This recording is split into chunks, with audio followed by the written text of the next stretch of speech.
بسم اللہ الرحمن الرحیم۔ ایک شخص ہر روز رات کی تنہائی میں اللہ تعالی کا ذکر کیا کرتا تھا۔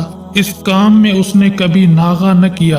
ایک دن شیطان نے اس کے دل میں وسوسہ ڈالا کہ اے شخص، تو ہر روز رات کو اللہ اللہ کرتا ہے اور ایک مدت گزر گئی ہے اس کام کو کرتے ہوئے، لیکن کیا کبھی ایک بار بھی اللہ تعالی کی بارگاہ سے جواب میں لبیک ہوئی ہے؟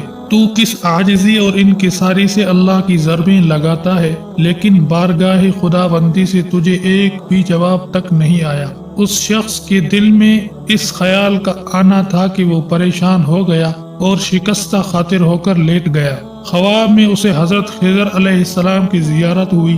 آپ نے اس سے پوچھا، اے اللہ کے بندے، تو اللہ کے ذکر سے رک کیوں گیا ہے؟ کہنے لگا، میں تو ہر روز اللہ اللہ کرتا تھا، لیکن جواب میں میرے پاس لبیک نہیں آیا، اس لیے میں اس بات سے ڈر گیا کہ شاید میں اللہ تعالیٰ کی بارگاہ میں مردود ہوں۔ یہ سن کر حضرت خضر علیہ السلام نے فرمایا، اے شخص، اللہ پاک نے مجھ سے فرمایا کہ جا میرے اس بندے سے کہہ دو کہ تیرا اللہ اللہ کہنا میرے ہی کرم کی وجہ سے تھا۔ کیا میں نے تجھے اپنے کام میں نہیں لگا رکھا ہے؟ تیری طلب تڑپ کی مجھے سب پتا ہے۔ میں تجھے بھولا نہیں ہوں، نہیں میں نے تجھے نظر انداز کیا ہے۔ تیری ہر پکار پر اور ہر بار اللہ کہنے پر میں تجھے 1000 بار لبیک کہتا ہوں۔ تجھے یہ سوچ، یہ عمل، یہ طلب میں نے ہی دی ہے اور میں نے ہی تجھے اس کام پر لگایا ہے، اور اصل میں تجھ سے زیادہ مجھے ہی تیرا اشتیاق و شوق ہے۔ اس شخص نے یہ خواب دیکھا تو ہڑبڑا کر اٹھ بیٹھا اور فوراً سچے دل سے توبہ طائب ہوا